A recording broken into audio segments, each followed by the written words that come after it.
in the days and weeks and months ahead, they need to start planning proactively. Now they're going to start thinking, what's the next step here? Like, my son has just received, unfortunately, a crash course via the internet of something about sexuality, and most everything he has seen is a lie.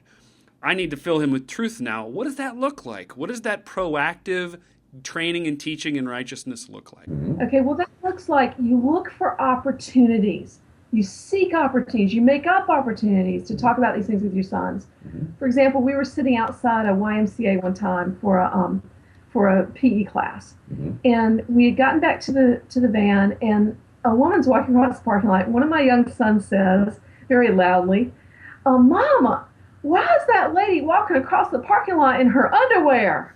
Yeah. She was wearing what passes for exercise clothing these days. And so you can have several responses to that. You can say, "Oh, look away." Or you can use it to teach. So you say, "You know what, honey, you're right. She's showing parts of her body that God intended to be a special gift for her husband alone." Yeah. You're always looking for opportunities to give the biblical context, to give them more information without freaking out. Well, yeah, because we're training them, okay? A lot of times I think we approach our children as if we expect them to already know this. Yeah. And they don't. Okay, especially the younger they are, the less they already know. And so they need us to explain, to teach, to contextualize things. And, another thing they need to see the example of their fathers who are fighting the same fight. We're dealing with the same temptations they are. And so they need to see that, hey, when we go to the beach, Dad is not looking up and down the beach. He's watching the shrimp boats out on the horizon.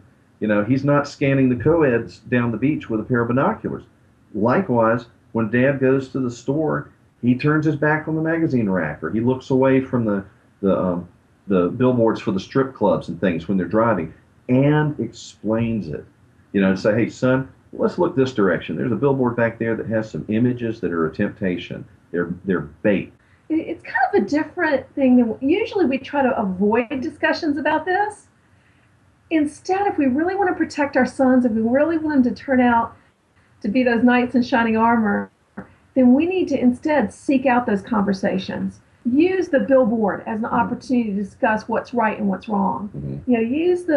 Use every opportunity we see. If we see an expectant mom at church and they ask about it, don't try to avoid the conversation. Instead say, "Yeah, this is wonderful. Let me tell you how that happens." Right.